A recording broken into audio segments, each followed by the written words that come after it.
उमेदवारी अजित पवार कोणावर शिक्कामोर्तब करणार?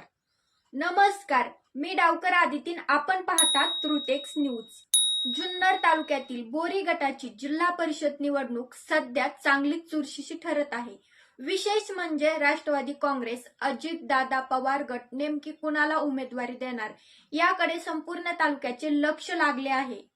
बोरी गटातून राष्ट्रवादीकडून 2 मजबूत महिला असल्याने पक्षांतर्गत चुरस अधिक वाढली आहे. एकीकडे जुन्नर तालुका राष्ट्रवादी पक्षाचे अध्यक्ष माननीय पांडुरंग पवार हे पक्षाच्या घड्याळ चिन्हावर एकनिष्ठ, शांत आणि काम करणारं नेतृत्व म्हणून ओळखले जातात.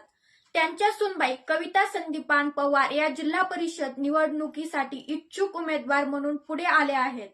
गाव पातळीवरील त्यांना चांगलाच प्रतिसाद मिळत असल्याचे चित्र पाहायला मिळत आहे. दुसरीकडे राष्ट्रवादी काँग्रेसचे सक्रिय कार्यकर्ते वैभव काळे यांच्या धर्मपत्नी कल्पनाताई वैभव शेठ काळे या देखील बोरी गटातून निवडणुकीत उतरल्या आहेत. विशेष बाब म्हणजे वैभव शेठ काळे यांनी प्रचारात आघाडी घेतली असून पक्ष संघटन, कार्यकर्त्यांशी संपर्क आणि मतदारापर्यंत पोहोचण्यात ते प्रभावी ठरत आहेत.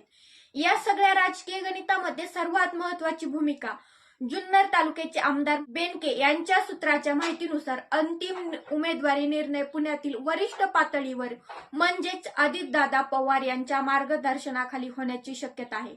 त्यामुळे कविता संदीपान पवार की वैभव शेठ काळे यापैकी नेमकी कोणाला उमेदवारी मिळणार हे अजून गुलदस्त्यात आहे. शिवसेना पक्षाकडून माऊली शेठ खंडागळे यांच्या पत्नी रिंगणात उतरण्याची जोरदार चर्चा आहे.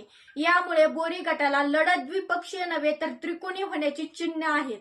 पांडुरंग पवार यांची काम करणारा नेता ही प्रतिमा, वैभव शेठ काळे यांची आक्रमक संघटन शक्ती आणि अतुल शेठ बेनके यांची निर्णायक शब्द, या तिन्ही गोष्टीवर बोरी गटाची राजकीय दिशा ठरवणार आहे. आता प्रश्न एकच आहे, अजितदादा पवार आणि आमदार अतुल शेठ बेनके नेमकी कुणाच्या नावावर शिक्कामोर्तब करणार?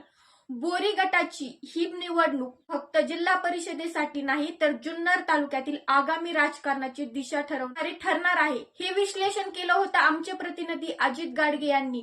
अशाच राजकीय थोडक्यात विश्लेषण पाहण्यासाठी ट्रुथेक्सला सबस्क्राईब करा.